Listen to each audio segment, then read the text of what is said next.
Okay,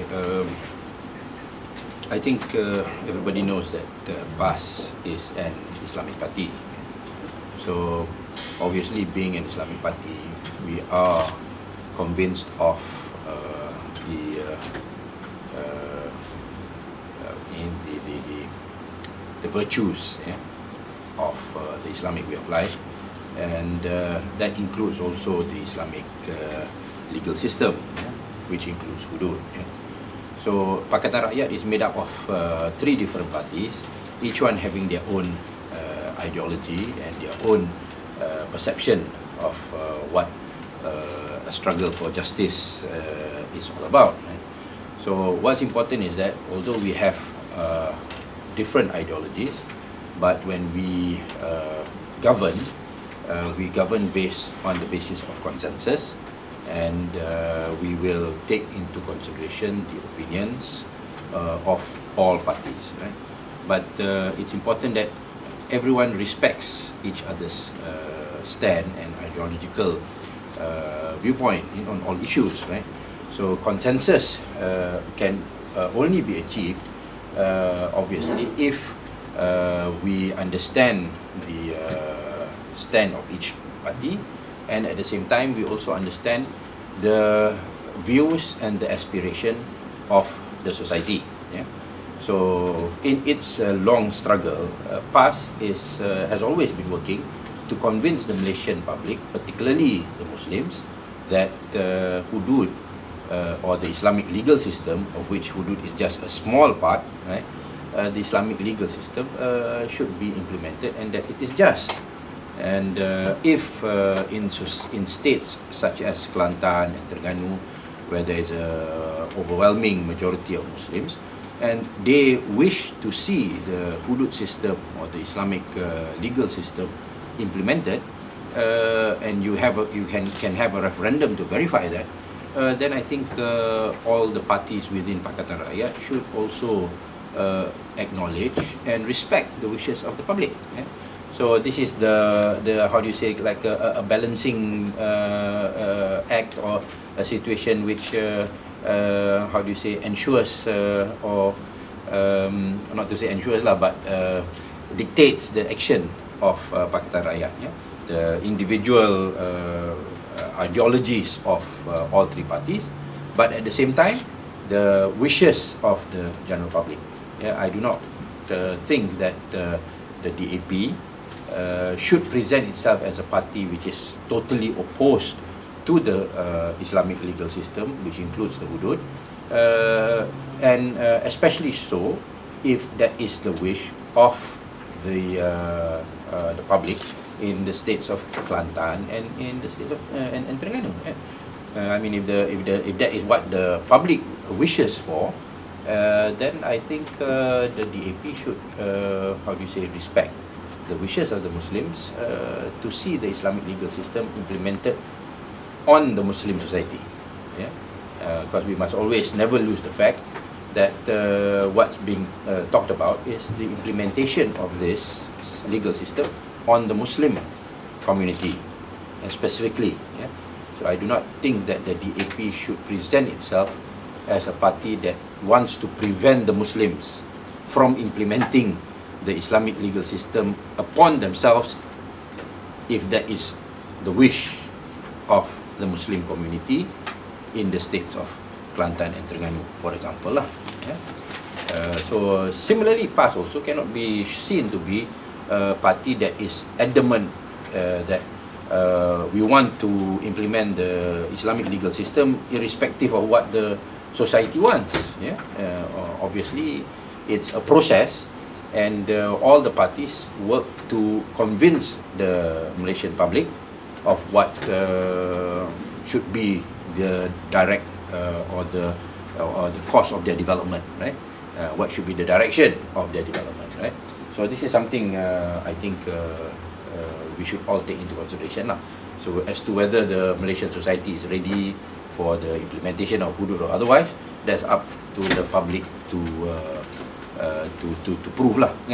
I mean, like what I said just now, if Kelantan, if the state in question is Kelantan, then you can always have a referendum, and if the that is what the Kelatanis wish for, then we can, if they do not wish for it as yet, of course PAS will carry on preaching and how do you say, arguing for the case of the implementation of the Islamic legal system. Right?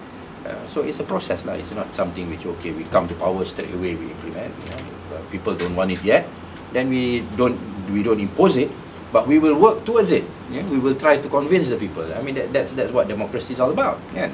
So.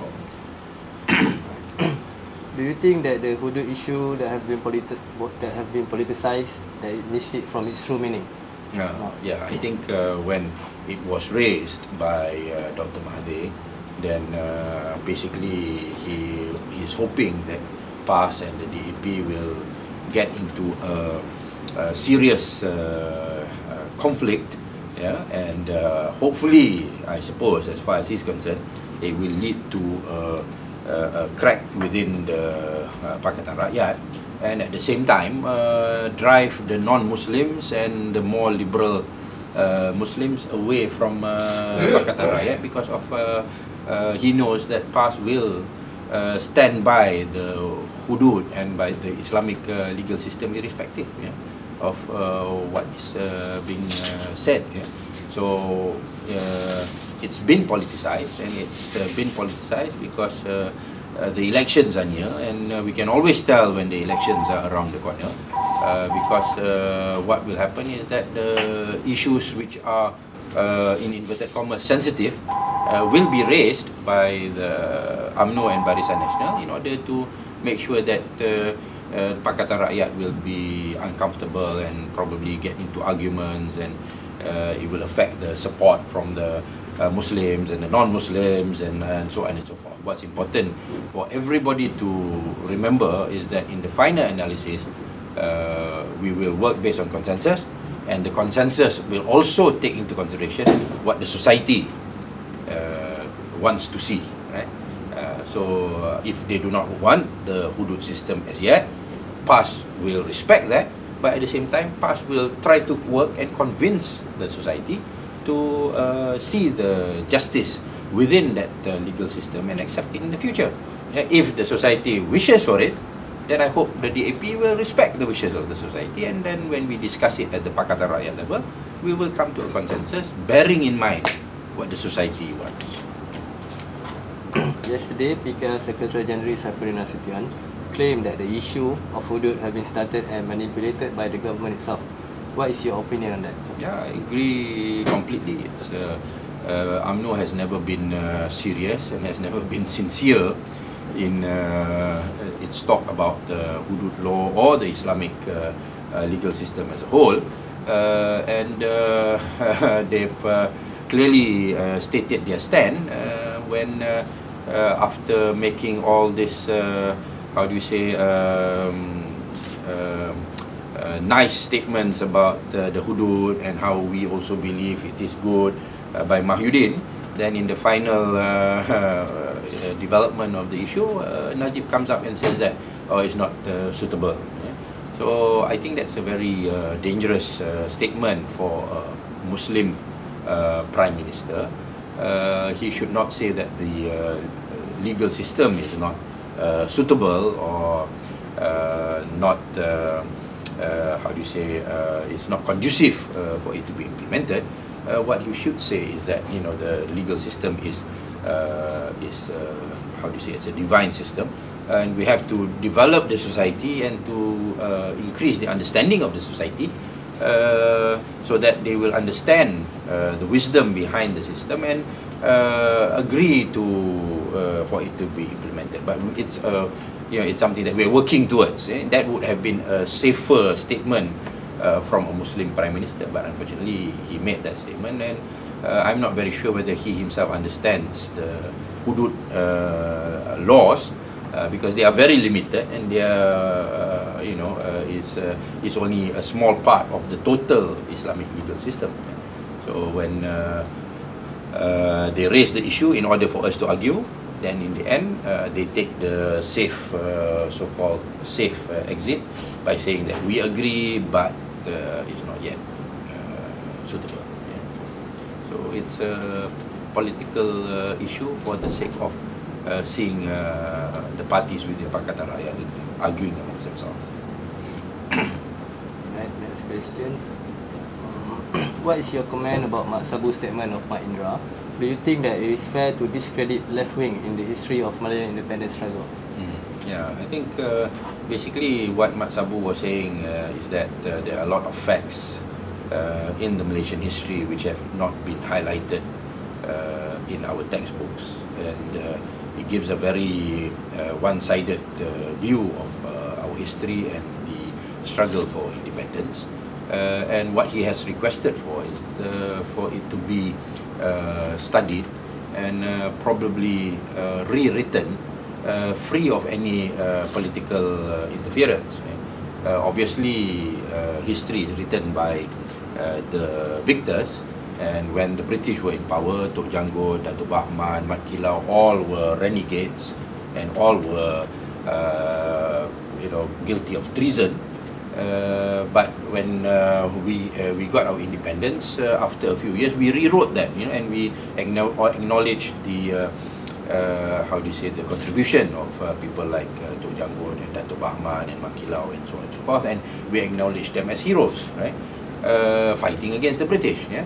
So obviously, after UMNO achieved the independence, when they wrote history, they wanted to glorify their contribution, and only their contribution, and they wanted to hide the role of other parties and other groups, which included but were not limited to the left-wing groups. There were the Islamists, the Hizbul Muslimin, and the role of the ulama like Abdul Rahman Limbong and all these people. But these were all played down, and what they wanted to do is to glorify their role, which was obviously unfair, because we all know that the UMNO themselves never fought against the British, and they were more, in peaceful negotiation with the British, and they never demanded for independence, right? And it was more the left wing and the Islamists who were more, radical in their demands, demanding independence, right? And when the British decided to give or grant independence, they selected UMNO to be the party to accept the independence on behalf of the Malaysian public, because of the fact that UMNO was close to them all the while, right? I think the article in the Harakah papers, which highlighted the experience of Pak Imam Majid in Ipoh or in Perak, where he himself was detained for about 7 years, and he stated that about 86,000 people were detained prior to independence because of their activities or their participation in the left-wing politics and the Islamist politics. And these are people who have contributed, and their contribution should be recognized and should be acknowledged.